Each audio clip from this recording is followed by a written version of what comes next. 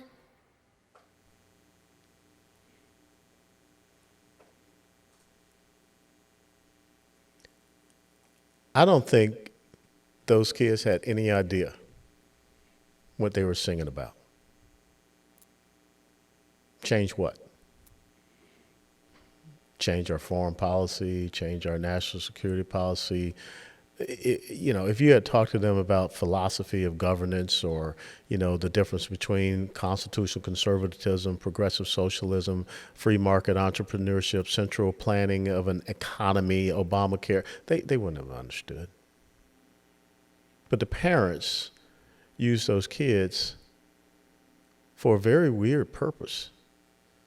See, this whole thing about grooming, that's how it starts. It starts real innocent. It starts real, oh, that's so cute. That's so nice. But what does it grow into some 13, 14 years later?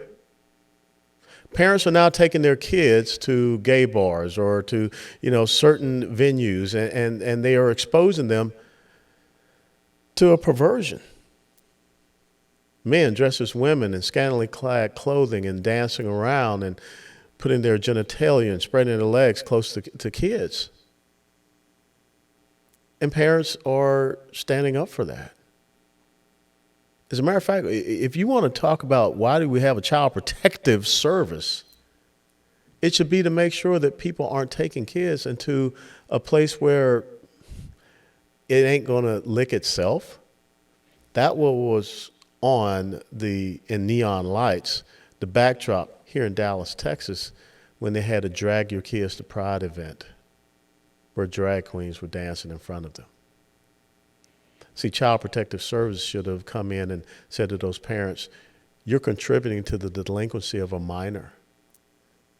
Just the same as we see all of these books that are out there in libraries, but yet we have some states that have obscenity exemption laws. We have some parents that are now upset. We even have some youth ministers, and we highlighted one of those guys right here in North Texas, that are upset that we don't want to have that exposure to our children. We don't want to have people that are confusing our kids, saying that, God maybe is not so smart. He kind of got it wrong with this whole thing about you being a little boy or you being a little girl. You can choose to be whatever you want. And all of a sudden, the adults come in, just the same as the adults that we saw in that video. The adults come in and they decide, well, we can provide these gender modification mutilation surgeries.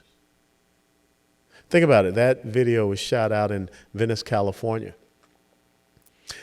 This month of October, the Encinitas School District, which is down around San Diego, their school board sent out a notice about a boo bash that was going to be held at a very questionable venue.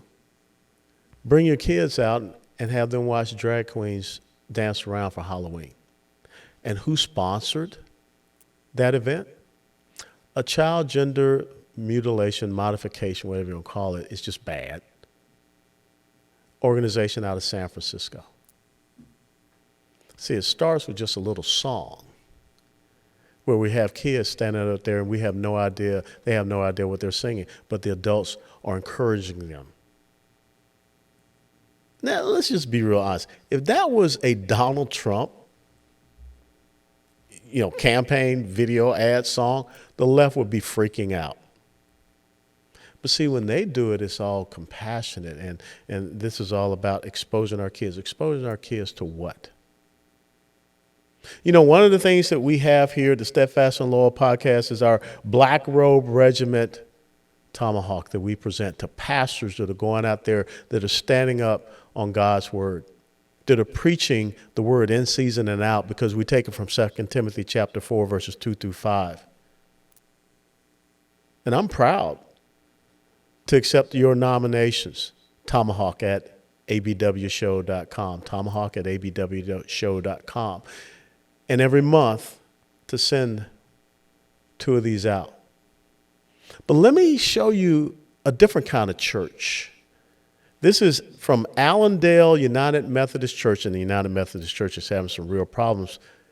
And this is St. Petersburg, Florida. Take a look at this video. Hi. You can hear me just about everywhere I go. I'm quite loud. Let me make sure this is on. Yep, you're good. Yep, yeah. Great. Maybe you can't hear me everywhere I go. Well, Miss Pentecost, I had some questions that I thought, we could have a little conversation. Is that all right? I might have some answers for you. I was thinking of maybe some questions y'all might have, and you might have some questions you want to ask. And maybe some of the adults had some questions too.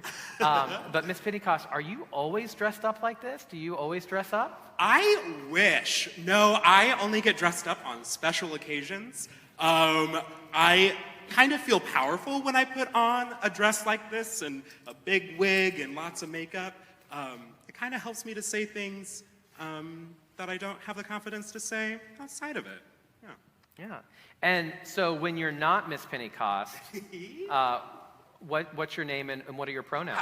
Outside of drag, when I'm not all dolled up like this, I go by Isaac Simmons and I use they, them pronouns. Cool. And so Isaac is a seminary student. So talk to us a little bit about your call to ministry, following that call. Yeah, that is a solid question, and could be a whole service in and of itself. But basically, when I was little, I had all these questions about faith, and my family didn't go to church. We were fairly not religious. We washed our hands before we ate, and we prayed, and they were both kind of equal, like praying and washing hands. But when I got to college, I started asking deeper questions, and I found a boy that I loved, and he invited me to church, and so I went to hang out with him, and I kind of found an outlet, and so several years later, I am still asking a lot of questions, don't have a lot of answers, and going through seminary. Well, we're grateful that you're here with us. Do either of you have any questions for Miss Pentecost? Oh, thank you. Yeah, you like her eyeshadow. That's great. Yeah. Yeah, maybe she'll let you borrow it. When you're older, like when you're this, allowed to wear and just- makeup. yeah. Of course. Yeah. Well, one of the things I think is great about Miss Pentecost is she reminds us that we follow a God who calls us to not conform to things of this world. That we're supposed to be transformed by the renewal of our minds. And that means that what I think today may have to change tomorrow if I continue to renew my mind.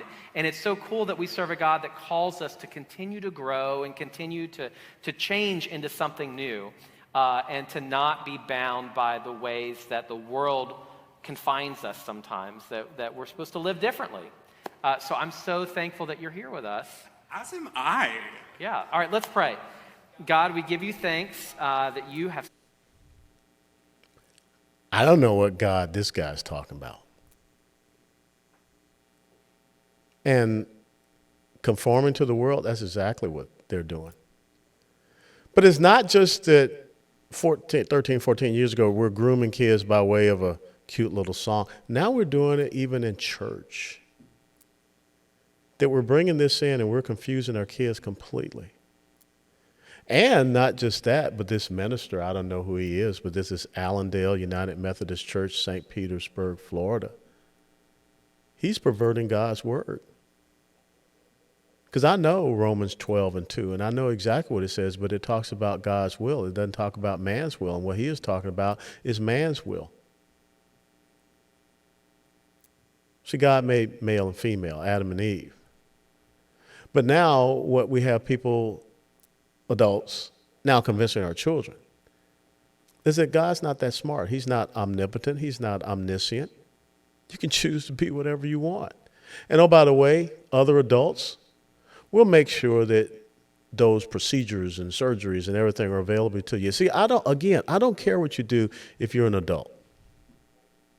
But we got to protect our children. And this has crept into the church. I mean, even here in Texas, First Christian Church down in Katy, Texas, drag queen bingo. Now, they try to be nice and they say, well, we have drag queen bingo for 18 and under and 18 above.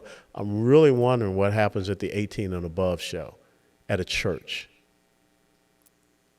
How do we get to this point? And see, when I look at this minister here, he's trying to serve two masters. He's trying to skirt and kind of, ease along and say, this whole thing, this faith, this Christianity, we can bend it, we can mold it, we can change it, and we can make it fit and conform into what the world wants at the expense of our children. See, you want to talk about child protective services. I mean, I had that in my home, my mom and dad. And I remember when, some pimps tried to, put some prostitutes at the corner of our street, Kennesaw Avenue and Ponce de Leon. My mom got her baseball bat and walked down Kennesaw Avenue to that intersection, Ponce de Leon, because she did not want her little boys walking past and seeing that and being jeered at by these prostitutes on the street. But now we have parents that will sit in a church. We have parents that will take their kids to a gay bar and expose them to this and think it's okay.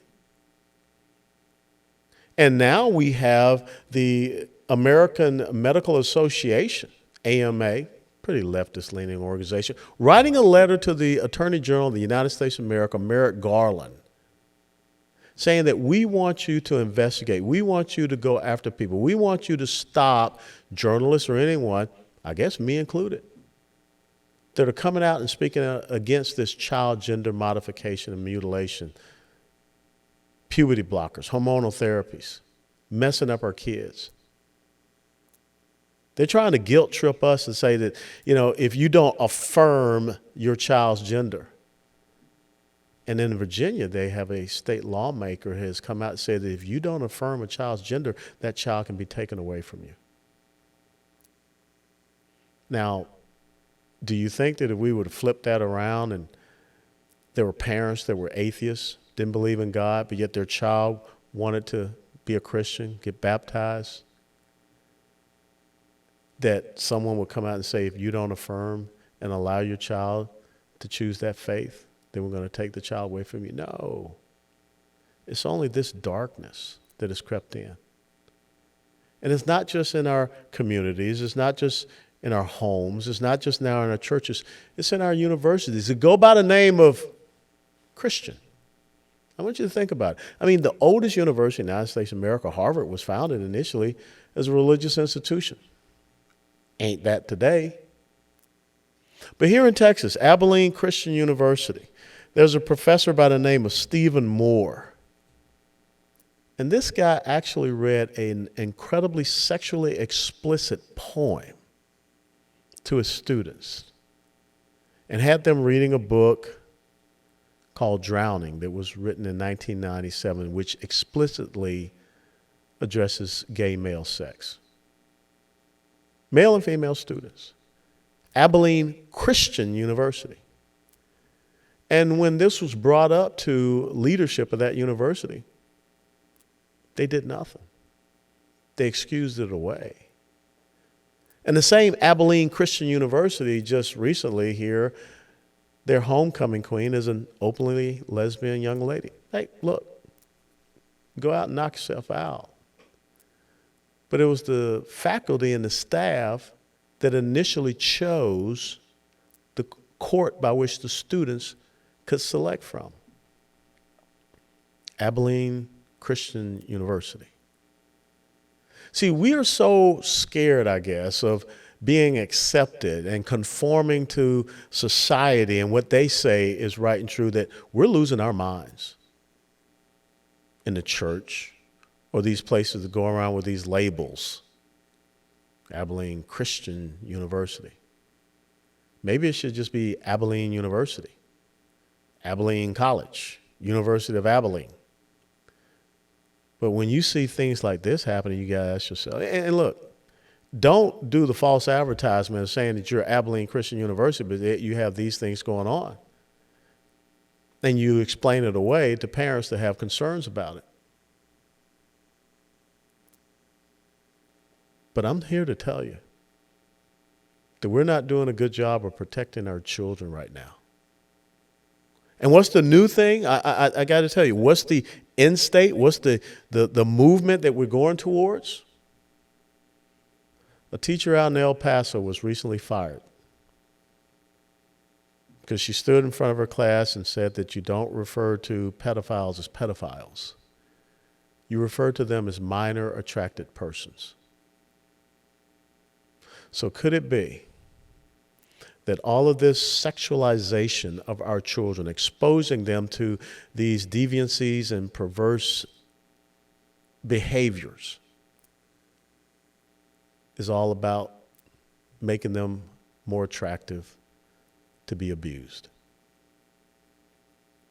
I mean, here I sit in Texas, top 2 cities in the United States of America for sex trafficking, child sex trafficking. Dallas and Houston, Houston and Dallas.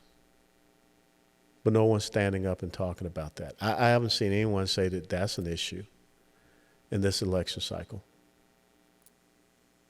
I think it talks about in the Bible that woe be unto those that would harm a child and drive them to certain teachings that would hurt them. It would be much the same as them having a millstone about their neck. I'm going to be very honest, metaphorically speaking.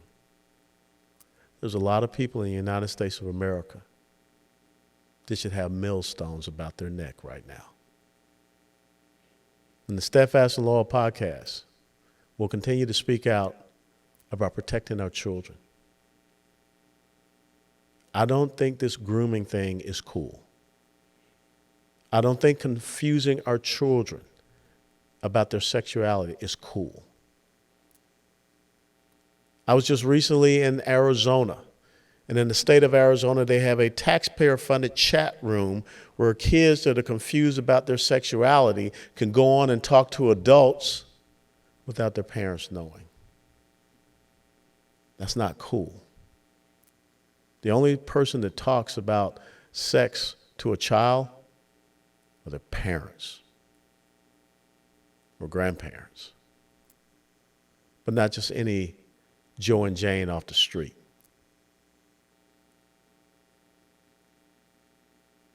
We got to protect our children. Right now, we're doing a real crappy job of it.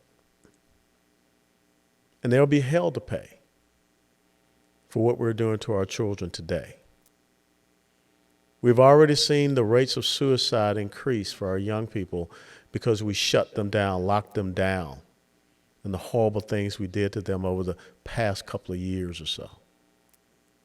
And now this. Stop abusing our children. When you think about that song that we shared with you from 2008, those kids standing there, it reminds me of what Lennon once said. Give me 4 years of your children, and I will change a generation. And it wasn't just Lennon, Adolf Hitler, Chairman Mao, many others talked about the manipulation of young people. Steadfast and loyal.